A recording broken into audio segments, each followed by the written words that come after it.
third grade fourth ग्रेडनि साकरि होनायनि नामाव आगोलनि सरकारनि समाव लाख लाख थाखा लुटिनानै जादोंमोन आरो जोंनि समाव दायो हाजार हाजार साख्रि मोनदों आथाना फैसाबो होनो गोनां जायाखै रायजो राजा नोंथांमोन राजखान्थियाव फैदों मोनसे समनि सोबख'जानाय थगायजानाय नासयजानाय आरो गावनि बिदा फंबायानो थार्ड ग्रेड फोर्थ ग्रेडनि साकरि होनायनि नामाव आगोलनि सरकारनि समाव लाख लाख थाखा लुटिनानै जादोंमोन आरो जोंनि समाव दायो हाजार हाजार साख्रि मोनदों आथाना फैसाबो होनो गोनां जायाखै रायजो राजा नोंथांमोन दा नंखायनो जों हारिखौ सिबिनो फैदों बेवहाय जेबो गोनो गोथो जानो गोनां नङा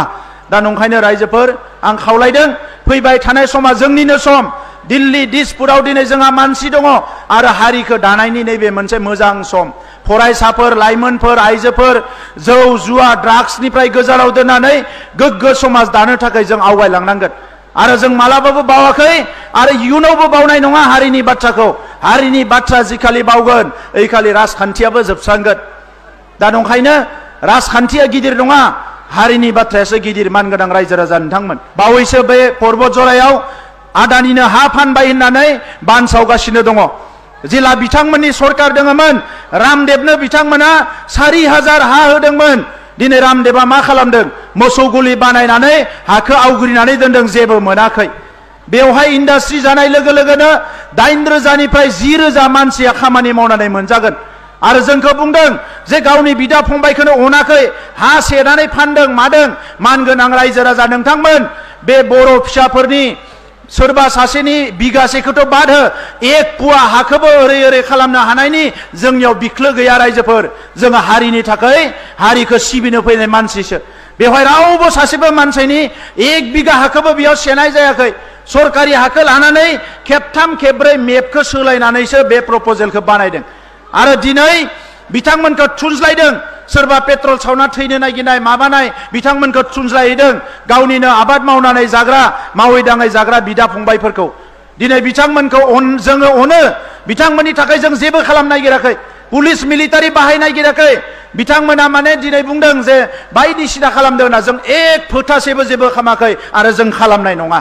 हारिनि सायाव जोंनि राजखान्थिया बिन्दोसेबो हारिनिख्रुइ गोजौआव नङा राजखान्थिया अरायसम गाहायाव हारिया अरायसम गोजौआव जोंनि थाखाय ओंखायनो जोङो रावखौबो थगायनो थाखाय फैयाखै रायजो राजा नोंथांमोन दा नंखायनो आं खावलायदों जे फैबाय थानाय समाव राजखान्थिखौ जों मोजां लामाथि लांनांगोन दिनै बड'फानि मुसुखा गायसननो हाबाय दिल्लीयाव 17 बोसोराव बिथांमोना मानो सानाखैमोन दिनै जोंहा एमपि मोनबाय जयन्त बसुमतारी रोंगोरा नार्जारी दिल्लीयाव जोङो बड'फानि मुङाव लामा गायसननो हाबाय बिथांमोना बेखौबो साननो हायाखैमोन दिनै बड'लेण्डआव डुरान्ड काप फुटबल जादों